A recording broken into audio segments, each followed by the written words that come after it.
नमस्कार, आपले सर्वांचे स्वागत आहे। नवीन आयोगासंदर्भात मोठी बातमी।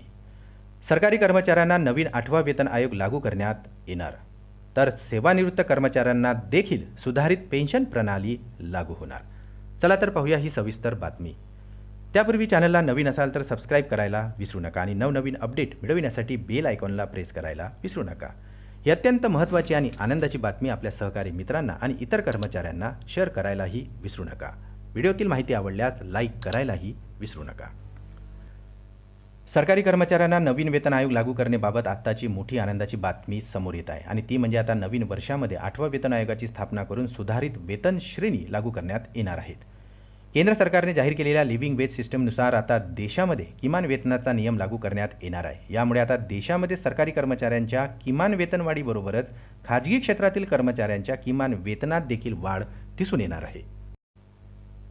सरकारी कर्मचाऱ्यांचा डीए हा जुलै 2024 नंतर 50% पेक्षा अधिक होईल। यामुळे आता सरकारी कर्मचाऱ्यांच्या इतर देय वेतन आणि भत्त्यामध्ये सुद्धा मोठी वाढ होणार आहे। यामुळे आता सरकारी कर्मचाऱ्यांच्या मूळ वेतनामध्ये सुद्धा वाढ होणे अपेक्षित आहे। 2026 मध्ये नवीन वेतन आयोग अपेक्षित असल्यामुळे आता नवीन वेतन आयोगाची स्थापना पुढील वर्षात करण्यात येणार असल्याची मोठी बातमी समोर येत आहे। सरकारी कर्मचाऱ्यांना 7व्या वेतन आयोगानुसार 2.57 पट फिटमेंट फॅक्टर प्रमाणे मूळ वेतनातील वाढ लागू करण्यात आलेली होती। 8व्या वेतन आयोगामध्ये आता 3.68 पट फिटमेंट फॅक्टर प्रमाणे मूळ वेतनात वाढ करण्याची कामगार युनियनची आता मागणी आहे। 3.68 पट फिटमेंट फॅक्टरनुसार जर मूळ वेतनात वाढ पाहिली असता केंद्र सरकारी कर्मचाऱ्यांचे किमान मूळ वेतन हे 18,000 रुपयेवरून 26,000 रुपये होईल, तर राज्य कर्मचाऱ्यांचे किमान मूळ वेतन हे 15,000 रुपयेवरून 21,000 रुपये इतके होईल।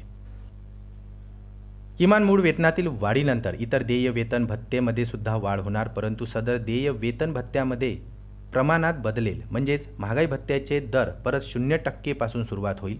सरकारी कर्मचाऱ्यांना नवीन वेतन आयोग लागू झाल्यानंतर सेवानिवृत्त कर्मचाऱ्यांना देखील सुधारित पेन्शन प्रणाली म्हणजेच 8व्या वेतन आयोगानुसार लागू करण्यात येणार आहे।